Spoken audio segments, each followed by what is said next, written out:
Warahmatullahi wabarakatuh. Bismillahirrahmanirrahim. Alhamdulillahi rabbil alamin. Wassalatu wassalamu ala asrofil anbiya'i wal mursalin wa ala alihi wa ashabihi ajma'in. Rabbi shrah li sadri wa yassir li amri wahlul 'uqdatam min lisani yafqahu qawli. Qullallahu ta'ala fi kitabihil karim, laqad kana lakum fi rasulillahi uswatun hasanah liman kana yarjullaha wa yaumil akhir wa dzakarallaha katsira. Sadaqallahu azim. Amma ba'd. Al-Mukarram, para yai, para sesepuh binesepuh, aji sepuh, para pengurus takmir masjid Hidayatullah, wa insyaallah dimuliakan oleh Allah Subhanahu wa taala. Masjid yang luar biasa, masjid yang penuh barokah. Dan ma'asyiral muslimin, hadirin wal hadirat, jamaah salat subuh Masjid Hidayatullah, juga para pemirsa di rumah. Marilah kita selalu panjatkan puji syukur kehadirat Allah Subhanahu wa taala dengan kekuatan yang telah diberikan oleh Allah di dalam menghadapi semua cobaan-cobaan dan semua tantangan-tantangan zaman, termasuk pada saat-saat ini kita masih menghadapi adanya COVID-19. Kita selalu diberikan kekuatan untuk bertakwa dan sebenar-benarnya takwa kepada Allah Subhanahu wa taala. Maka mari kita tetap untuk mengokohkan ketakwaan kita kepada Allah Subhanahu wa taala. Semoga apa yang kita usahakan kemarin, hari ini dan hari esok barokah buat kita semuanya. Amin. Salawat dan salam kita sampaikan kepada junjungan kita Rasulullah Sallallahu Alaihi Wasallam. Semoga kita diberikan kekuatan yang prima untuk selalu meneladani Rasul dan selalu wati'ur Rasul, wati'ullah. Artinya kita selalu taat kepada Rasul, taat kepada Allah, juga taat kepada ulil amri. Semoga kita semuanya bisa mendapatkan syafaat Rasul dan kita bisa berkumpul di surga Allah kelak ketika kita dipanggil Allah Subhanahu wa taala. Amin ya rabbal alamin. Masyaallah muslimin rahimakumullah yang kami muliakan. Kita masih ingat 2 hari yang lalu pada subuh hari Ustadz Nohan memberikan pencerahan kepada kita tentang bagaimana kita menjaga sholat kita untuk mengkokohkan pribadi kita sebagai pemimpin. Hari ini adalah hari ke-18 Ramadan, dan kita ingat pada hari ke-17 Ramadan itu ada peristiwa yang sangat besar bagi umat Islam, yaitu pada tanggal 17 Ramadan 2 Hijriah, hari Jumat. Di sana terjadi apa yang disebut dengan Perang Badar. Pagi ini melanjutkan kajian dari Ustadz Nohan, saya ingin mengajak masyarakat muslimin semuanya untuk mengambil ibrah dari peristiwa Perang Badar itu, yaitu mengokohkan kepemimpinan kita dengan membangun karakter strategik, karakter profetik dengan meneladani Rasulullah Sallallahu Alaihi Wasallam. Nah, bagaimanakah sebenarnya peristiwa itu terjadi? Ini saya sarikan dari sebuah buku Fiqhus Sirah yang ditulis oleh Muhammad Al-Ghazali, dan juga ada beberapa buku yang ditulis oleh kaum intelektual yang akhirnya mereka pada masuk Islam. Masyaallah muslimin rahimakumullah. Pertempuran Badar itu adalah pertempuran besar pertama bagi kaum muslim, bagi umat Islam. Satu hal yang penting adalah Rasulullah tidak pernah menggunakan kekerasan dan Rasulullah tidak pernah mengajak kekerasan. Tapi Rasulullah adalah utusan Allah yang selalu memperjuangkan agama Allah. Dan Rasulullah pada saat itu sebelum hijrah di Mekah, Rasulullah dimusuhi oleh para kaum Quraisy. Bahkan beliau akhirnya terusir hijrah ke Mekah. Nah, pertempuran ini adalah merupakan pertempuran yang sangat besar. Diawali dengan adanya informasi bahwa Abu Sufyan itu datang ke Syam untuk berdagang, lalu kemudian mereka mau kembali ke Mekah. Dan kaum muslimin pada saat itu dipimpin oleh Rasulullah ingin menegakkan akidah Allah dan juga ingin menegakkan martabat kaum muslimin yang telah diobrak-abrik oleh para kaum Quraisy, ya. Nah, akhirnya terjadilah sebuah satu rencana pencegatan dari Abu Sufyan. Namun demikian, Abu Sufyan mengirimkan telik sandinya, mengirimkan kurirnya ke Mekah. Dia merasa bahwa akan ada serangan dari kaum muslimin. Nah, akhirnya Mekah geger, ya. Lalu kemudian Abu Jahal memimpin gerakan untuk pergi ke Badar. Nah, pada suatu saat Rasulullah pada saat itu adalah mengirimkan dua intelijennya untuk melihat pergerakan Abu Sufyan ini. Nah, ini yang disebut dengan strategi pengintaian. Nah, pada saat dua intelijennya itu datang ke daerah Badar, lalu suatu saat Abu Sufyan itu diceritakan sampai kepada satu tempat di mana di satu tempat itu ada kotoran kuda dan unta. Lalu kemudian dari situ dia mengkorek, itu ada yang namanya korma, ya, bekas korma. Lalu kemudian Abu Sufyan memikirkan bahwa itu pasti adalah utusan Rasul. Akhirnya apa? Dia memiliki strategi khusus gitu. Dia mau loloskan diri. Nah, merasa bahwa kafilahnya itu lolos, maka dia menghubungi Abu Jahal agar kembali ke Mekah. Tapi ternyata Abu Jahal terus datang ke Badar untuk memerangi Rasulullah SAW. Nah, diceritakan bahwa pada saat itu pasukan Rasulullah itu hanya berjumlah 313, sedangkan pasukan kaum Quraisy itu jumlahnya adalah 1000 dengan persenjataan yang lengkap. Nah, singkat cerita, ternyata kaum muslimin adalah memenangkan pertempuran ini. Nah, apa yang ingin saya sampaikan pada pagi ini adalah bagaimana kita mengambil pelajaran dari karakter Rasulullah di dalam memimpin peperangan ini. Yang pertama, kita melihat situasi di mana Rasulullah memimpin pasukan dengan begitu sabar, dengan tawakal, ya, dan sabar dan penuh dengan strategi. Ada beberapa peristiwa-peristiwa yang bisa kita catat. Yang pertama adalah ketika Rasulullah itu mempersiapkan pasukannya.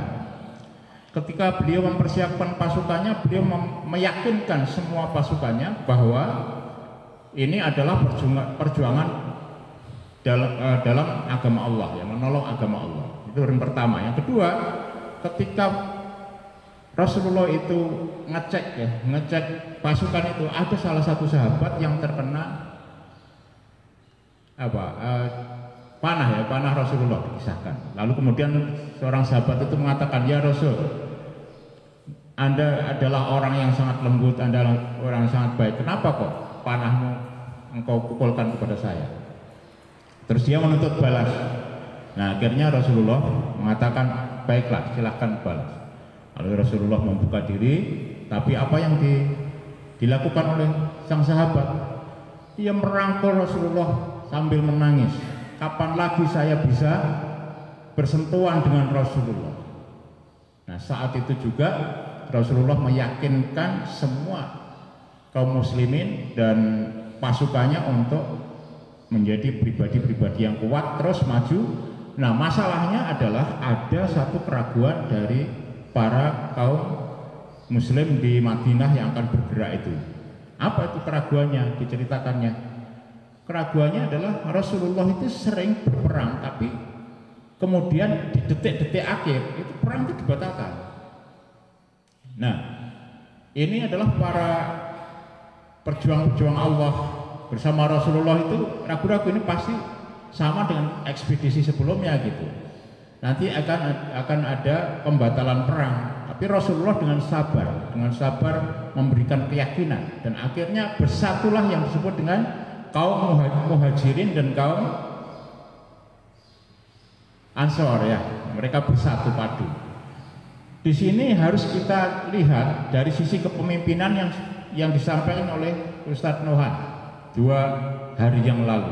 Nah, nanti kita lihat seperti apa karakter profetik kepemimpinan Rasulullah. Beliau tegas, beliau punya visi, beliau punya tujuan, tapi beliau juga lembut dan beliau juga sabar. Sabar untuk apa? Mengelola semua pasukannya yang berangkat bersama beliau itu. Walaupun dalam keresahan itu akhirnya menjadi satu kekuatan. Nah, suatu saat Rasulullah itu memilih tempat untuk pasukannya. Ini strategi ini mesti kita pelajari untuk kaitannya kita bermuamalah, itu penting sekali. Nah, memilih tempat itu lalu kemudian datanglah sahabat Rasul namanya Al-Qabab bin Al-Munzir. Beliau datang di situ, tanya sama Rasul, "Ya Rasul, Anda memilih tempat ini apakah itu hanya siasat? Apakah itu hanya kemauannya Rasul atau itu sudah merupakan perintah Allah?" Apa jawabannya Rasul? Ini adalah siasat. Lalu kemudian Al-Qabab menyatakan, "Bagaimana Rasul kalau kita pindah?" Lah, inilah keagungan Rasulullah SAW. Rasulullah sudah menetapkan strategi, sudah memutuskan suatu tempat, tapi begitu usulan itu diberikan begitu baiknya, Rasulullah menerimanya. Al-Qabab mengatakan, "Kenapa kita tidak pindah? Kita pindah di sebelah sumur itu, tapi kita tidak memakai air sumur itu, tetapi kita membuat kolam."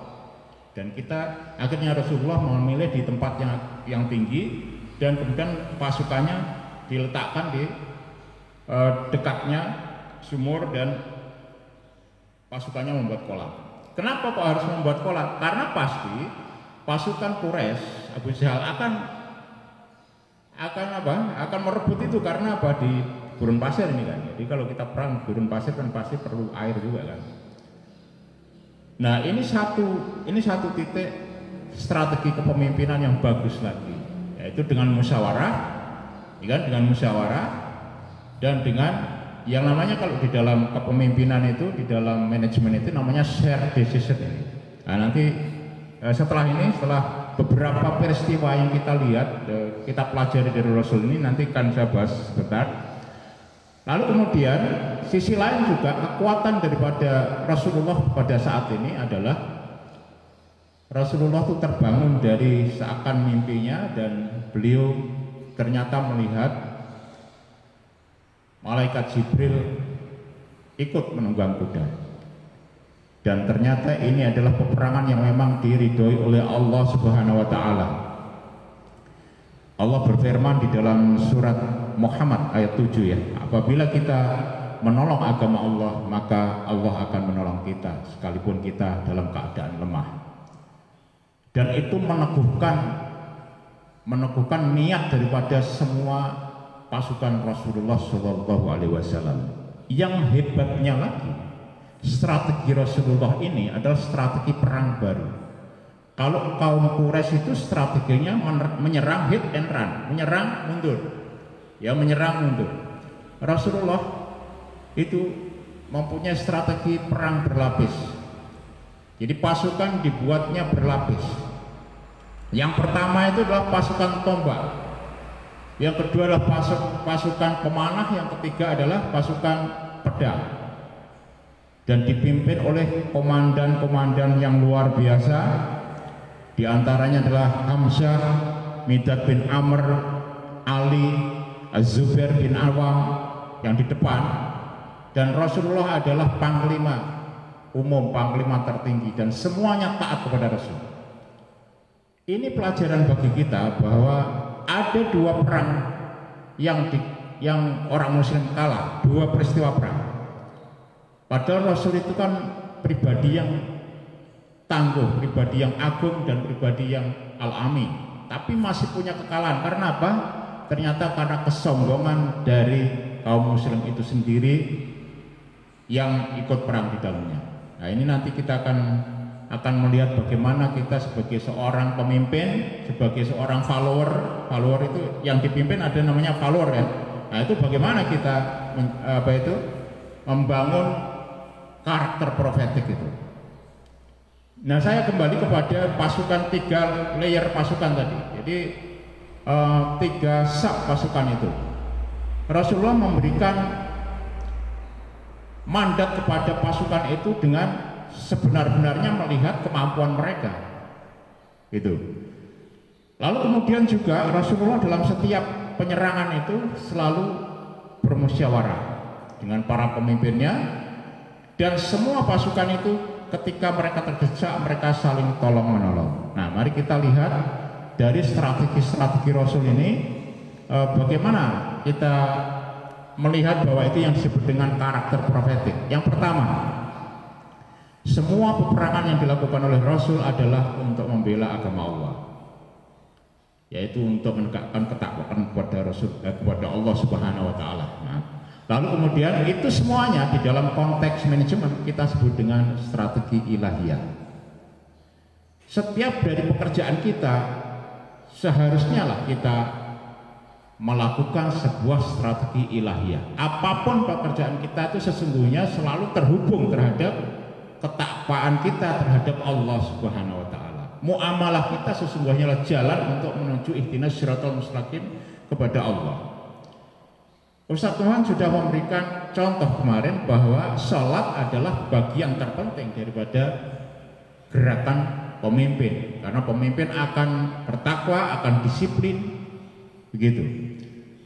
Yang pertama ilahiyah. Yang kedua, Rasulullah memiliki satu kecerdasan yang luar biasa, yaitu memakai intuisi, memakai strategi yang disebut dengan, kalau di dalam manajemen namanya alamiah. Nah, sisi alamiah itu ternyata walaupun beliau pemimpin, beliau selalu mendengarkan anak buahnya. Beliau tidak semaunya sendiri. Nah, beliau mendengarkan anak buahnya, kemudian dilakukan musyawarah. Nah, musyawarah itulah di dalam konteks manajemen ilmiah itu namanya adalah ilmiah. Nanti kalau di dalam manajemen itu, di dalam penelitian Anda akan melihat adanya satu data itu harus ditriangulasi dengan data yang lain, satu sumber harus dicocokkan dengan sumber yang lain. Kalau di dalam kita mengkaji itu kan kita harus selalu mencari sanadnya. Nah, oleh sebab itu Bapak Ibu masyarakat muslimin rahimakumullah, mari kita di dalam kegiatan kita bermuamalah, kita menjadi apa saja, menjadi pemimpin, menjadi wali kota, menjadi dosen, menjadi rektor, menjadi pedagang, kita selalu fokus bahwa pekerjaan kita itu kita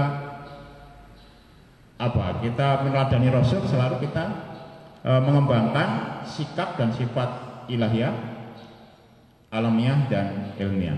Satu hal lagi yang penting dalam konteks tadi memimpin pasukan itu, ternyata Rasulullah selalu meneguhkan diri ada yang namanya goal, ada yang namanya tujuan.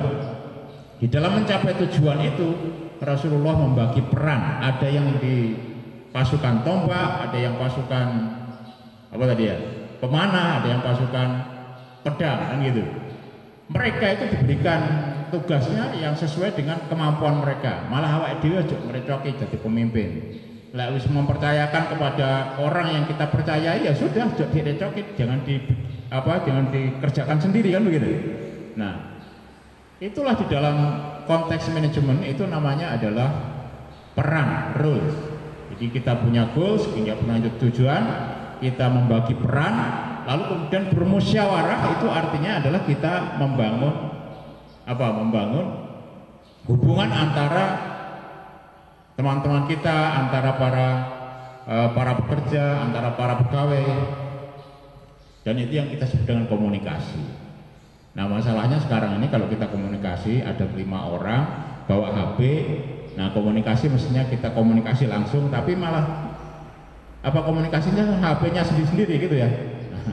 Nah, ini akan menjadi permasalahan. Jadi sebab itu inilah kekuatan yang dibangun oleh Rasulullah sebagai apa? Sebagai karakter profetik yang mesti kita teladani.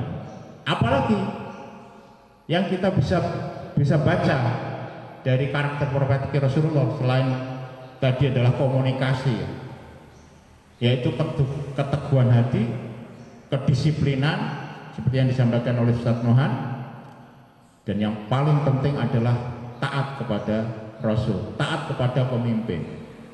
Tidak ada kesombongan di bawah, tidak ada kesombongan di atas, taat kepada pemimpin, taat kepada peran-peran kita. Wa insya Allah kita akan berhasil dalam menghadapi peperangan model baru. Kita akan menghadapi yang namanya adalah new normal, Indonesia new normal setelah adanya COVID-19. Kita tidak akan menghadapi peperangan dengan senjata, tetapi kita ada yang namanya pergerakan ekonomi, lalu juga apalagi sekarang ini juga kita sedang menghadapi bagaimana sosioekonomi kita terpukul karena adanya COVID-19. Nah, kita bersatu padu, kita ikuti para ustadz, para yai, ya, kita ikuti dawuh para yai, para masyayikh, para ustadz, dan kita ikuti juga dawuh dari pemerintah. Kita bergerak bersama-sama, memiliki tujuan yang jelas, strategi yang jelas, peran-peran yang jelas, komunikasi yang bagus, hubungan yang bagus, dan kerjasama yang bagus, saling tolong menolong.